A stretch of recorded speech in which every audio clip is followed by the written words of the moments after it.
മറ്റൊരു വാർത്ത കൂടി നൽകണം. സംസ്ഥാനത്ത് മഴ മുന്നറിയിപ്പ് വന്നിരിക്കുന്നു. ഇന്ന് പത്തനംതിട്ട, ഇടുക്കി, വയനാട് ജില്ലകളിൽ യെല്ലോ അലർട്ട് പ്രഖ്യാപിച്ചു. പത്തനംതിട്ടയിൽ വേനൽ മഴ ശക്തമാകും. വിവരങ്ങൾ ബിനോയ് നൽകും. ബിനോയ്, എങ്ങനെയാണ് ഇനി ഒരു മഴയുടെ ദിവസങ്ങൾ പ്രതീക്ഷിക്കേണ്ടത്?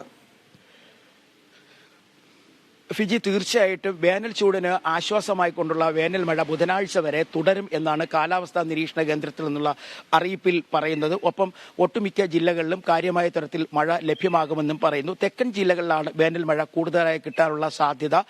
മാത്രവുമല്ല, വേനൽ മഴയ്ക്കൊപ്പം തന്നെ ഇടിമിന്നലും കാറ്റിനുമുള്ള സാധ്യതയും പറയുന്നുണ്ട്. 40 കിലോമീറ്റർ വരെ വേഗത്തിൽ കാറ്റ് വീശാനുള്ള സാധ്യതയും ഒപ്പം കാലാവസ്ഥാ നിരീക്ഷണ കേന്ദ്രത്തിന്റെ അറിയിപ്പിൽ ഉണ്ട്.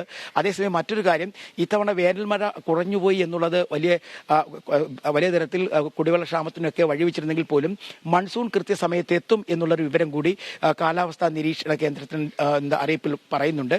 12-ാം തീയതിയോടുകൂടി ആൻഡമാൻ നിക്കോബാർ ഐലൻഡിന്റെ ഭാഗത്തേക്ക് മൺസൂൺ മേഘങ്ങൾ എത്തിച്ചേരും. വലിയ താമസമില്ലാതെ മെയ് അവസാന വാരത്തിലോ അല്ലെങ്കിൽ ജൂൺ ആദ്യ വാരത്തിലോ തന്നെ കേരളത്തിൽ മൺസൂൺ മഴ കിട്ടും എന്നാണ് പറയുന്നത്. മാത്രവുമല്ല, കഴിഞ്ഞ വർഷത്തിൽ നിന്ന് വ്യത്യസ്തമായി കൂടുതൽ മഴ ലഭിക്കാനുള്ള സാധ്യതയുണ്ട്. ഒരുപക്ഷെ അതിവർഷത്തിനുള്ള സാധ്യതയും കാലാവസ്ഥാ നിരീക്ഷണ കേന്ദ്രം തള്ളിക്കളയുന്നില്ല. ശരി.